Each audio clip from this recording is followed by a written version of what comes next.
បាទជំរាបសួរពុកម៉ែបងប្អូនទាំងអស់គ្នាថ្ងៃនេះខ្ញុំពិតជាសប្បាយចិត្តខ្លាំងមែនទែនបងប្អូនឃើញនៅវីដេអូខាងក្រោយហើយ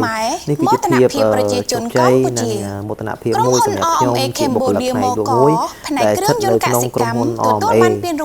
ជាក្រុមហ៊ុនចាយចាយឆ្នាំបំផុតនៅអាស៊ីប៉ាស៊ីហ្វិក2ឆ្នាំជាប់គ្នាពីក្រុមហ៊ុនចនឌីបង្ហាញនៅ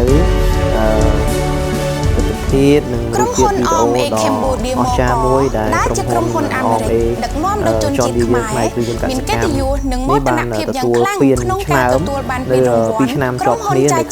បំផុតនៅអាស៊ីប៉ាស៊ីហ្វិកឆ្នាំ2025 JDA Outstanding Performance Dealer Award ពីក្រុមហ៊ុនចនឌីរបស់អាមេរិក កសិករទាំងអស់នេះជាជ័យជំនះលើកទី2ជាប់គ្នាឆ្នាំ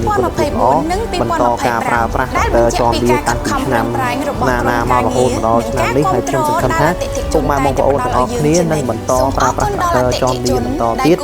ហើយនឹងចែករំលែកនៅចំណេះដឹងដែលបងប្អូនបានប្រើប្រាស់ទៅឲ្យបងប្អូនកសិករយល់ដឹងចាំចាក់ចនឌីក្នុងស្រុកខ្មែរផងដែរហើយមួយទៀតពេលដែលពុកម៉ែបងប្អូនប្រើគ្នាចាក់ចនឌីនៅក្នុងប្រទេសកម្ពុជាយើងក៏ដូចជាបានជួយនៅប្រទេសកម្ពុជាយើងធ្វើឲ្យប្រទេសកម្ពុជាមានភាពរីកចម្រើនសូមសង្ឃឹមថាបងប្អូនធ្វើវិស័យកសិកម្មនឹងជោគជ័យទាំងអស់គ្នាណា